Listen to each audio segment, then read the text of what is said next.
Kita berada di Jabal Sur, Jabal Sur. tempat persembunyian Nabi Muhammad SAW setelah dikejar oleh Jemaah. kafir Quraisy. Oh jemaah. Yeay, Alhamdulillah. lillah. Rabbil alamin. Bapak Ibu Oh, Allah, insyaAllah saya masalah lanjutkan gunung lagi Jabal Sur. sejarah tentang Jabal Sur. Mau kita dilanjut? Mau lanjut. Mau kita dilanjut? Nah, baik.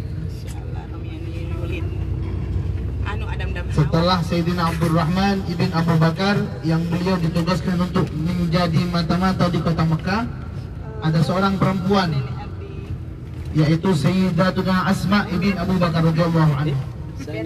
Siti Asma bin Abu Bakar ini wanita yang sangat luar biasa. Mengapa? Yang dilakukan oleh Siti Asma ketika selama Rasulullah berada di Jabal Sur adalah pada saat itu Siti Asma dalam keadaan hamil 8 bulan.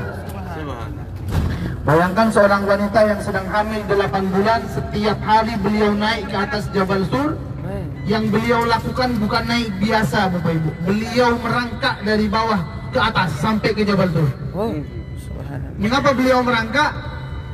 Setiap hari beliau membawa sebuah selendang.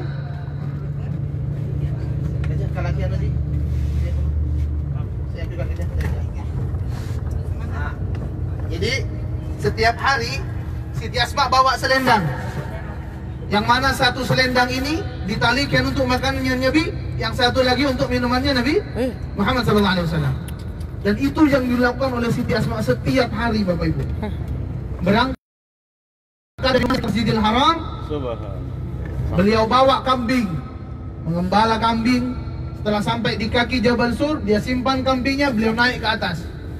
Dan setiap hari pula ketika beliau naik dalam keadaan merangkak karena beban perut yang sangat membesar. Dan itu yang selalu dilakukan oleh Siti Asma bin Abu Bakar.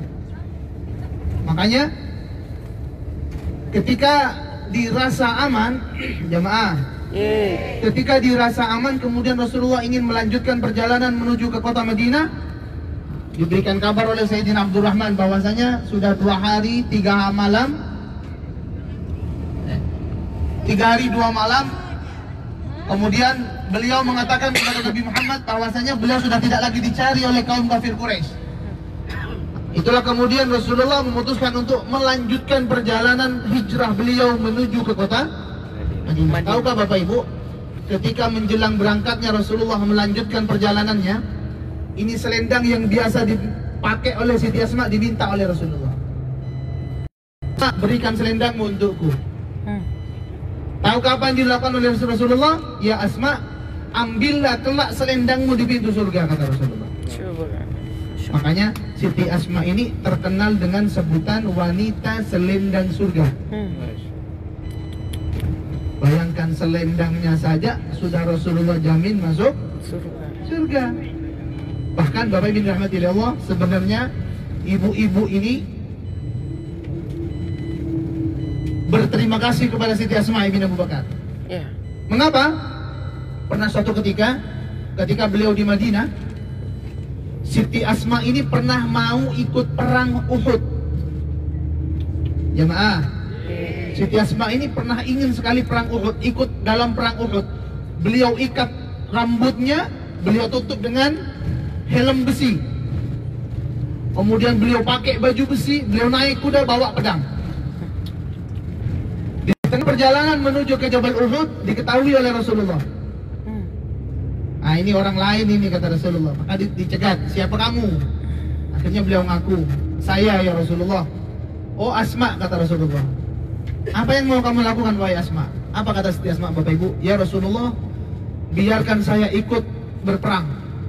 Saya lebih bangga mati di medan perang daripada saya mati di rumah, di tempat tidur saya, kata Siti Asma. Akhirnya apa kata Rasulullah? Ini sebab nuzulnya sebuah hadis, kata Rasulullah, ya Asma, sesungguhnya syahidnya seorang perempuan itu di rumah.